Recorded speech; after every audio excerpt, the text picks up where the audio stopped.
Hello दोस्तों, आज आप सभी के लिए हम लेकर आए हैं one shot revision some application of trigonometry, यानी त्रिकोणमिति के कुछ अनुप्रयोग चैप्टर का हम लेकर आए हैं आप सभी के लिए basic knowledge one shot revision.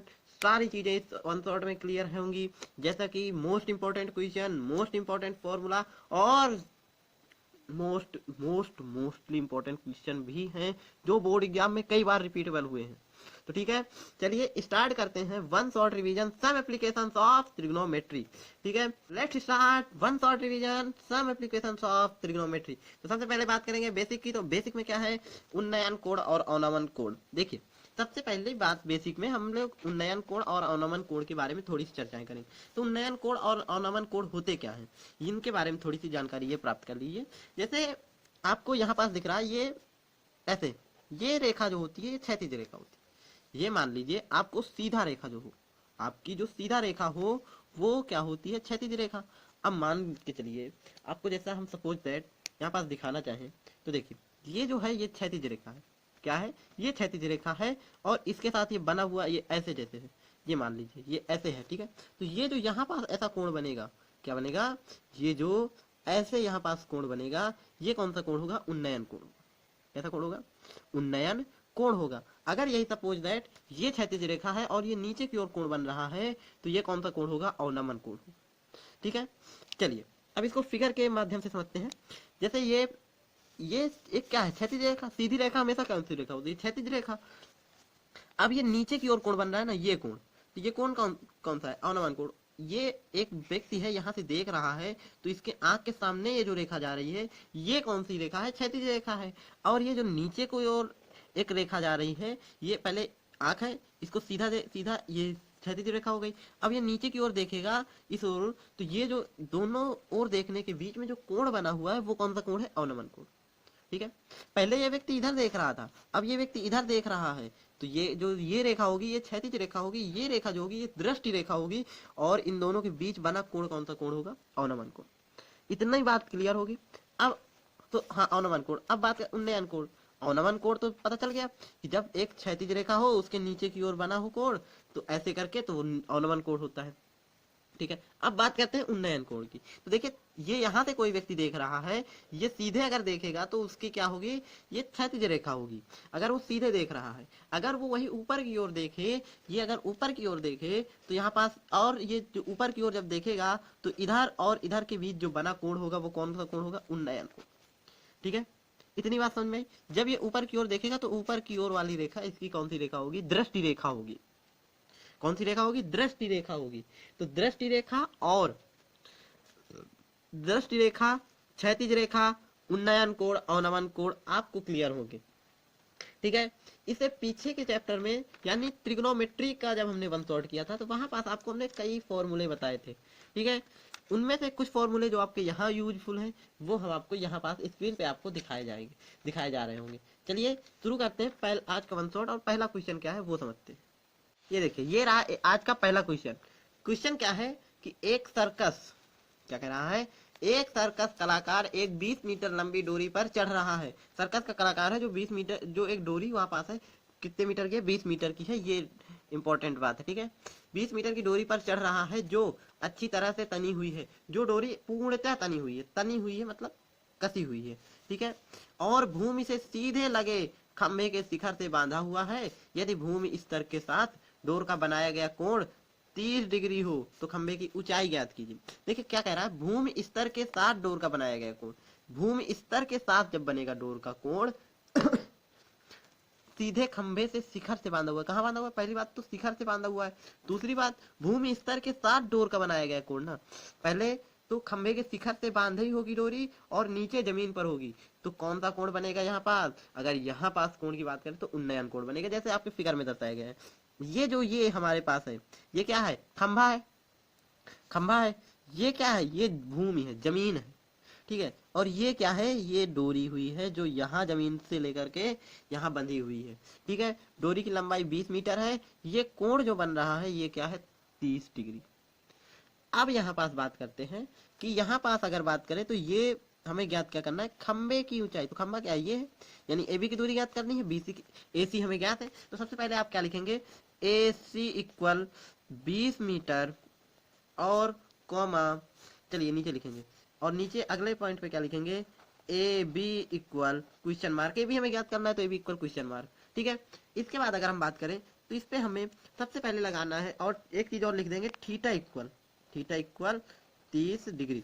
अब देखिए हमें इस भुजा की याद करनी है, यानी कोण ये है तो कोण के सामने की भुजा क्या हो जाएगी, लंब हो जाएगी, और ये भुजा तो कर्ण ही रहेगी। कर्ण और लंब किस पे आता है, तो याद करो साइन थीटा बराबर क्या होता है, साइन थीटा बराबर लंब बटे कर्ण होता है। क्या होता है, लंब बटे कर्ण होता है। तो जब लंब बटे कर्ण साइन थीटा बराबर होगा तो थीटा की वैल्यू कितनी है, 30, तो साइन 30 हो जाएगा 30 डिग्री, और लंब हमें पता नहीं है, कर्ण पता है, तो लंब की जगह लंब ही रहेगा, और कर्ण की जगह हमारा क्या हो जाएगा, 20। क्या हो जाएगा, कर्ण की जगह 20। अब आगे इसके आगे हल करते हैं, तो देखिए साइन 30 की वैल्यू क्या होती है, तो साइन 30 की वैल्यू अगर बात करें तो 1/2 होती है, इक्वल लंब हमारा लंब ही रहेगा। और एक चीज और ध्यान रखिए, लंब को कभी भी इस प्रकार करके बोर्ड एग्जाम में नहीं लिख के आएंगे, इससे नंबर कटेंगे। पूरा लिखेंगे लंब को लंब, कर्ण को कर्ण, आधार को आधार, ठीक है। शॉर्ट फॉर्म का प्रयोग बिल्कुल भी नहीं करेंगे, ठीक है। 20 आ जाएगा। अब इसका अगर तिर्यक गुणा करा दे तो 20/2 हो जाएगा, इक्वल लंब हो जाएगा। तो 2 से काटेंगे कितना आएगा, 2 से काटेंगे तो कितना आ जाएगा, 10, इक्वल लंब। तो यानी लंब हमारी कितनी आ गई, 10। बट 10 ये ऐसे नहीं लिखेंगे, कैसे लिखेंगे, लंब बराबर 10 मीटर भी लिखेंगे, वरना एग्जामिनर नंबर काट लेगा, ठीक है। चलिए अगले क्वेश्चन पे बढ़ते हैं। चलिए अगला क्वेश्चन की बात करते हैं। तो अगला क्वेश्चन जो है 1.5 सेंटीमीटर लंबा एक लड़का 30 मीटर ऊंचे भवन से कुछ दूरी पर खड़ा है। बच्चे की जो लंबाई है वो कितनी है, 1.5 सेंटीमीटर, ठीक है, खड़ा है। जब वह ऊंचे भवन की ओर जाता है तब उसकी आंख से भवन का उन्नयन कोण 30 डिग्री से 60 डिग्री हो जाता है। देखिए पहले उसका जो भवन की ओर देख रहा था तो उसका उन्नयन कोण कितना था, 30 डिग्री था।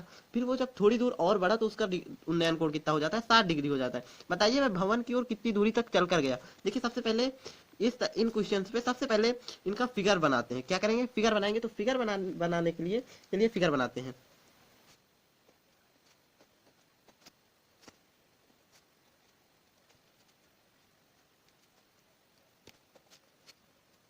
चलिए फिगर को थोड़ा समझ लेते हैं। देखिए ये जो यहाँ पास है ये 1.5 सेंटीमीटर, सॉरी मीटर जो है वो लड़के की लंबाई है। यहाँ पास 1.5 सेंटीमीटर, ये पूरी जो ये यहाँ से यहाँ तक है, ये क्या है, हमारी भवन की लंबाई है। क्या है, जो हमारा भवन है, जो ऊंचे भवन से बता रहा है 30 मीटर ऊंचे, तो ये भवन की लंबाई कितनी है, 30 मीटर। 30 मीटर से जब 1.5 मीटर घटा देंगे तो यहाँ से लेकर के यहाँ तक की, इस बिंदु से लेकर के बिंदु बी से लेकर के सी तक की दूरी कितनी बचेगी हमारी, जो बिंदु बी से लेकर के बिंदु सी तक की दूरी है वो बचेगी 28.5 सेंटीमीटर, ठीक है। ये उसके बाद का उन्नयन कोण हो जाता है जो 60 डिग्री क्वेश्चन पे दिया हुआ है। ये पहले का उन्नयन कोण है, यहाँ रहता है बच्चा, तो यहाँ से यहाँ तक जाता है, तो ये दूरी हमें बतानी है, ठीक है।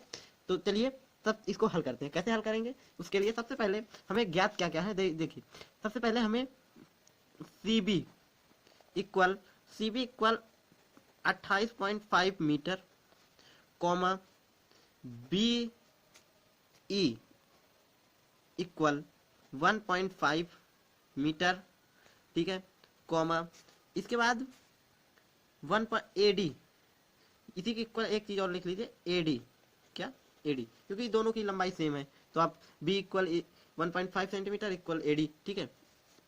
अब थीटा आपको यहाँ पास लिख सकते हैं, थीटा बराबर 30 डिग्री, कॉमा 60 डिग्री। बस अब आपको ज्ञात करना है। चलिए सबसे पहले हम लेते हैं त्रिभुज ए बी सी, पूरा लेते हैं बड़ा वाला, ठीक है। ये बड़ा वाला यहाँ से लेकर के ये यहाँ से लेकर के यहाँ तक का, ठीक है। क्योंकि इससे अगर निकालेंगे तो ये पूरे यहाँ की दूरी निकल आएगी। फिर ये छोटा वाला ले लेंगे तो इससे इसको घटा देंगे, तो बड़े वाले से छोटे वाले घटा देंगे तो हमारी दूरी निकल आएगी। तो लिखेंगे त्रिभुज ए बी सी से, क्या लिखेंगे, त्रिभुज ए बी सी से। तो अगर यहाँ पास हम बात करें तो तो यहाँ पास ये हमारे कौन सी भुजा होगी, तो कोण के सामने की भुजा हमेशा कौन सी होती है, लंब होती है। लंब हमें पता है और आधार हमें ज्ञात करना है। तो लंब और आधार किसमें क्या होता है, तो याद कीजिए लाल बटे कक्का एल ए एल अपान के ए, तो किसमें होगा, टैन थीटा में। तो टैन थीटा बराबर हम फॉर्मूला लगाएंगे, क्या लिखेंगे, टैन थीटा बराबर क्या होता है, टैन थीटा बराबर होता है लंब बटे आधार, लंब बटे आधार, ठीक, लंब बटे आधार। तो लंब बटे जब आधार हमारा ये फॉर्मूला आ गया, तो अब हम कैसे कर सकते हैं इसको हल करने के लिए। तो देखिए tan थीटा, तो थीटा की वैल्यू कितनी होगी, पहले तो 30 होगी ना, तो 30 tan 30 डायरेक्ट हम हल कर रहे हैं, tan 30 की वैल्यू या फिर tan 30 की वैल्यू डायरेक्ट होती कितनी है, 1/√3 इक्वल लंब बटे आधार। लंब कितना है, लंब हमारा कितना है, सी बी है, तो सी बी क्या है, सी बी 28.5, 28.5 मीटर, और आधार हमारा आधार ही रहेगा क्योंकि हमें इसे ज्ञात करना है। ठीक है, आधार को उधर भेजिए, इनका त्रियक गुणा करा दीजिए, तो क्या हो जाएगा, आधार बराबर क्या हो जाएगा, आधार बराबर 28.5 और ये उधर गुणे में हो जाएगा तो √3, 28.5 √3, इसे आप क्या मान लेंगे, समीकरण 1 मान लेंगे। ठीक है, अब आगे बात करते हैं, क्या मान लिया, इसे समीकरण 1 मान लिया। ठीक, अब हम लेते हैं त्रिभुज दूसरा वाला, कौन सा त्रिभुज, दूसरा त्रिभुज लेते हैं। तो दूसरा त्रिभुज क्या लेंगे, लिखेंगे त्रिभुज ए, सॉरी यहाँ पास एक बिंदु मान लीजिए आप, एम मान लीजिए, एम बी सी से, क्या त्रिभुज एम बी सी से, ठीक है, एम बी सी से, तो यहाँ पास क्या हो जाएगा, तो यहाँ भी tan थीटा का tan थीटा बराबर लगेगा लंब बटे आधार, लंब बटे आधार, क्या लंब बटे आधार। तो इसको जब हम हल करेंगे तो tan थीटा की वैल्यू कितनी है, 60 डिग्री, तो tan 60 का मान क्या होता है, √3 इक्वल लंब का मान हमारे पास कितना है, 28.5 अपॉन आधार, तो आधार ही रहेगा। ठीक है, आधार ही रहेगा। अब इसको उधर भेज दो और इसको इधर ले आओ। ठीक है, तो क्या हो जाएगा, आधार बराबर क्या हो जाएगा, आधार बराबर 28.5 अपॉन √3। ठीक है, अगर यहाँ पास हम एक छोटी सी कैलकुलेशन की बात करें आपसे, क्या एक छोटी सी कैलकुलेशन की बात करें, तो आपको करना क्या है कि अगर आप इस पे इसको क्या लिख सकते हैं, आधार बराबर, आप इसको एक छोटा सा फॉर्म तोड़ के लिख सकते हैं, क्या 9.5, क्या लिख सकते हैं, 9.5 इंटू √3 इंटू √3, यानी √3 हो जाएगा, और 3 का इस पे गुणा करेंगे तो 28.5 आ जाएगा, अपॉन में √3 से एक √3 कट जाएगा, तो आपके पास बचेगा क्या, यहाँ पास आप लिख सकते हैं आधार बराबर, क्या लिखेंगे, आधार बराबर 9.5 √3, आपका ये आधार आ जाएगा, कौन सा आधार, यानी एम बी की दूरी आपको आ जाएगी, जो एम बिंदु से बी बिंदु की दूरी है। ठीक है, तो अब अगर आपको यहाँ पास ए एम ज्ञात करना है, क्या ज्ञात करना है, ए एम, तो आपको क्या करना है, जो देखिए ये यहां से लेकर यहां तक का आधार हमारे पास कितना है, 28.5 √3, और यहाँ से अगर हम इस वाले पूरे वाले से इसको घटा देंगे, यानी एम बी को घटा देंगे, तो हमारा ये वाली मान प्राप्त हो जाएगा। जब इसको घटाएंगे तो क्या आएगा, 9.5 √3 अगर हम घटा देंगे तो हमारे पास क्या प्राप्त हो जाएगा, अगर यहाँ पास 5 से 5 जाएगा तो यार √3 तो ऑलरेडी रहेगा। ठीक है, 5 से 5 जाएगा, 0 हो जाएगा, कोई दिक्कत नहीं। अब यहाँ पास अगर हम बात करें तो 28 से क्या हो जाएगा, 9 जाएगा, तो यहाँ पास आ जाएगा 19, क्या 19 √3, बट 19 √3 केवल नहीं होगा, 19 √3 मीटर होगा, ये आपका आंसर होगा। चलिए अगले क्वेश्चन पढ़ते हैं। आई होप आपको ये क्वेश्चन अच्छे से आया होगा, ये इंपॉर्टेंट क्वेश्चन है इस वजह से। ठीक है, हाँ तो दोस्तों अब इस क्वेश्चन की ओर अपना ध्यान आकर्षित करते हुए हम बढ़ते हैं इस क्वेश्चन पे। ये क्वेश्चन क्या कह रहा है, पहले क्वेश्चन अच्छे से रीड करेंगे। 7 मीटर ऊंचे भवन, 7 मीटर ऊंचे भवन के शिखर से एक केबल टावर के शिखर का उन्नयन कोण 60 डिग्री है। 7 मीटर ऊंचे भवन के शिखर से, यानी भवन की ऊंचाई कितनी है, वो 7 मीटर है। ठीक है, जैसा कि यहाँ आपको दिखाया जा रहा है, ये यहाँ से यहाँ तक की जो डिस्टेंस है ये है भवन, इसको क्या, ये क्या है, इसकी ऊंचाई कितनी है, 7 मीटर। ठीक है, का उन्नयन कोण 60 डिग्री है, इसका जो उन्नयन कोण है वो कितना है, 60 डिग्री है।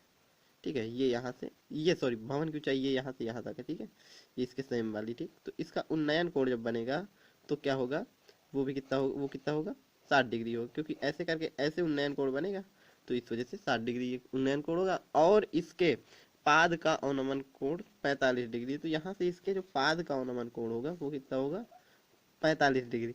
ठीक, टावर की ऊंचाई याद कीजिए, तो ये जो यहाँ से यहाँ तक का ये टावर है ना पूरा ये, ठीक है, देखिए इससे भवन की ऊंचाई तो पहले हट जाएगी, तो केवल हमें ये यहाँ से यहाँ तक की ये डिस्टेंस ज्ञात करनी है, क्या ये इतनी डिस्टेंस हमें ज्ञात करनी है। ठीक है, ओके, ठीक, या पूरी पूरी एच जो है वो ज्ञात करनी है हमें। चलिए अब बढ़ते हैं, क्वेश्चन को सॉल्व करते हैं। तो चलिए सबसे पहले क्वेश्चन पे क्या कह रहा है क्वेश्चन, देखिए सबसे पहले आप यहाँ पास जो जो आपको पता है वो लिख देंगे। सबसे पहले आपको यहाँ पास देखिए ए बी की दूरी आपको पता है, ए बी की दूरी आपको पता है वो क्या है 7 मीटर है, कॉमा आपको यहाँ पास और क्या पता है कि आपको पता है कि ये अगर ए बी की दूरी 7 मीटर है तो इसके ही इक्वल में डी सी भी होगा जिसकी दूरी 7 मीटर होगी। अब इसके बाद आपको यहाँ पास थीटा पता हुआ है, थीटा क्या क्या है 60,45 डिग्री, ठीक है। इसके बाद आपको क्या पता है कि ई और डी के बीच की सॉरी ई और सी इक्वल एच है, कॉमा ई सी ई की डिस्टेंस कितनी है एच है, ठीक। और अगर आपको बात करें तो ई डी की डिस्टेंस कितनी है, ई डी की डिस्टेंस कितनी है वो है h-7। ओके, आगे बात करें तो अब हम सबसे पहले इसकी डिस्टेंस निकाल लें। तो अगर आप यहाँ पास देखें तो ये ऐसे करके ऐसे एक त्रिभुज बन रहा है, समकोण त्रिभुज। तो यहाँ पास ये कोण है, कोण के सामने की भुजा आपकी लंब होगी, ठीक है। तो कोण के सामने की भुजा जब लंब होगी तो जैसे ये 7 सेंटीमीटर है तो ये भी 7 सेंटीमीटर होगा। लंब आपको पता है, आधार ये हो जाएगी, कर्ण आपकी हो जाएगी। तो आप सीधा यहाँ फॉर्मूला लगा सकते हैं tan थीटा बराबर, लेकिन उसके पहले आप ये लिखेंगे कि कौन सी त्रिभुज का यूज कर रहे हैं। त्रिभुज ए डी सी से, क्या त्रिभुज ए डी सी से क्या हो जाएगा tan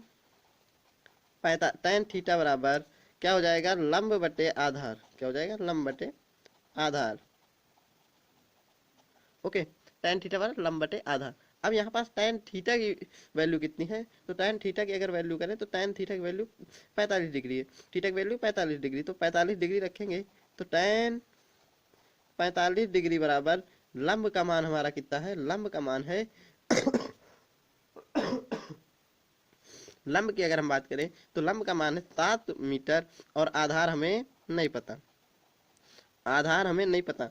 tan 45 का मान होता है 1, तो 1 इक्वल ये आधार उधर चला जाएगा गुणे में, तो यहाँ पास चलिए अभी नहीं करते, तो 7 बटे आधार हो जाएगा, यहाँ पास क्या हो जाएगा आधार, ठीक। अब यहाँ पास इसका त्रिज्या गुणा कर देंगे तो आधार बराबर 7 आ जाएगा, क्या हो जाएगा आधार बराबर 7 क्या मीटर। ओके, चलिए अब आधार भी हमें पता चल गया। अब हमारी ये वाली भुजा भी पता चल गई, ये भी 7 मीटर है, ठीक है। अब हमें ये पता है, अब हम ये निकाल लें, क्या ये पता है तो ये निकाल लें, सिंपल सी बात है। तो अब हम फिर लिखेंगे त्रिभुज ए डी ई से, त्रिभुज ए डी ई से क्या हुआ त्रिभुज ए डी ई से। जब त्रिभुज ए डी ई से लिखेंगे तो tan थीटा बराबर आपको लिखना है क्या लंब बटे आधार, लंब बटे आधार। क्यों tan बटे आधार, क्यों क्योंकि थीटा के सामने की भुजा लंब और आधार ये है, ठीक है। तो tan थीटा यहाँ पास क्या, तो tan थीटा की वैल्यू कितनी हो जाएगी 60, तो tan 60 डिग्री और tan 60 डिग्री इक्वल लंब कितना है यहाँ पास, अगर लंब की हम बात करें तो h-7 और आधार कितना है 7। अब आपको यहाँ पास h-7 और आधार कितना है 7, इस पे आप यहाँ पास अगर बात करें तो tan 60 की वैल्यू कितनी होती है, tan 60 की अगर हम बात करें तो tan 60 की वैल्यू होती है √3 इक्वल h-7 अपॉन 7, इसका इधर गुणा हो जाएगा, ठीक है। इसके बटे में 1 मान करके आप पूरे दोनों कर सकते हैं, ठीक है। तो 7√3 इक्वल h-7, इसको इधर लाओ 7√3 - 7 इक्वल h। अब एक काम करिए, इन दोनों से 7 कॉमन ले लीजिए, ठीक है। तो h बराबर इसको इधर से ऐसे लिख लीजिए 7√3 - 7, अगर h बराबर 7 कॉमन लेंगे तो √3 - 1 और यही हमारे आंसर हो जाएगा, ठीक है। ठीक, तो h आपको पता चल गया, ठीक। यहाँ पास मीटर लिख दीजिएगा, ठीक। चलिए अब बढ़ते हैं अगले क्वेश्चन पे। तो चलिए ये क्वेश्चन की ओर बढ़ते हैं। एक सीधा राजमार्ग एक मीनार के पात तक जाता है, एक सीधा राजमार्ग एक मीनार के पात तक जाता है, मीनार के शिखर पर खड़ा एक आदमी कार को 30 डिग्री के अवनमन कोण पर देखता है, जो मीनार के पाद की ओर एक समान चाल से जाता है। 6 सेकंड बाद कार का अवनमन कोण 60 डिग्री हो गया। इस बिंदु से मीनार के पाद तक पहुंचने में कार द्वारा लिया गया समय ज्ञात कीजिए। देखिए बहुत सिंपल। इसका सबसे पहले फिगर ड्रॉ करेंगे। तो फिगर अगर कुछ बनाएंगे तो एक सीधा राजमार्ग मीनार के पाद तक जाता है। तो सीधा राजमार्ग पहले एक बना लेंगे, ठीक है। सबसे पहले सीधा राजमार्ग बनाया, मीनार के शिखर पर खड़ा एक आदमी, मीनार बनाएंगे। ये हमारी एक मीनार भी बन गई। इसके शिखर पर खड़ा एक आदमी क्या हुआ, 30 डिग्री के अवनमन कोण पर देखता है, ठीक है। यहाँ से अगर ऐसे बनाएंगे, क्या ऐसे बनाएंगे तो इसका 30 डिग्री के अवनमन कोण पर देखता है, ठीक। और दूसरा क्या कहते हैं, 30 डिग्री का अवनमन कोण, तो यहाँ से ऐसे करके कुछ ऐसे होगा, ये ऐसे होगा, और यहाँ पास कुछ ये अवनमन कोण बनेगा, क्योंकि ये कोण है तो उतना, तो ये भी 30 डिग्री हो जाएगा, ठीक है। क्योंकि ठीक है, तो अब यहाँ पास से दूसरा क्या कह रहा है, कोण पर देखता है जो मीनार के पास की ओर एक समान चाल से 6 सेकंड बाद कार के अवनमन कोण 60 सेकंड हो जाता है। तो यहाँ से अगर ऐसे बात करें तो यहाँ पास दूसरा कोण कितना हो जाता है, 60 डिग्री। चूंकि ये 60 है तो यहाँ पास भी 60 हो जाएगा। यहाँ से यहाँ तक की उसने जो डिस्टेंस कवर की वो कितनी, 6 सेकंड में कवर की, ठीक है, 6 सेकंड में कवर की। और इस बिंदु से मीनार के पास तक पहुंचने में कार द्वारा लिए थे। अब यहाँ से यहाँ तक का समय उसको बताना है, तो इसको हम मान लेते हैं x सेकंड, ठीक। और ये इसको मान लेते हैं h, ठीक है। ये h ऊंचाई का है। चलिए अब इसको हल करते हैं, ठीक है। चलिए इसको हल करते हैं। तो हल करने पर सबसे पहले हमें पता क्या क्या है वो लिख ले, ठीक है। इसका नामांकन कर दीजिए ABCD, ठीक। चलिए अब बात करते हैं क्या क्या पता है हमें। AB बराबर पता है H, क्या, AB बराबर H, ठीक। कॉमा AB बराबर H। अगर आपको यहीं पास और ध्यान दें तो आपको एक चीज और पता है कि आपको यहाँ पास पता है P से C तक की, वो सॉरी D से C तक की दूरी कितने सेकंड में ली उसने, 6 सेकंड में। यहाँ थीटा भी आपको पता है, तो थीटा बराबर कितना है, 30 डिग्री कॉमा 60 डिग्री, ठीक है। चलिए अब हम करते हैं क्वेश्चन को सॉल्व। क्या करेंगे, अब क्वेश्चन को अच्छे से सॉल्व करेंगे, ठीक। अब देखिए tan थीटा का आप यहाँ फॉर्मूला लगा दीजिए। क्या लगाएंगे, tan थीटा बराबर, तो आपको सबसे पहले बड़ा वाला त्रिभुज ले लीजिए, पूरा बड़ा वाला।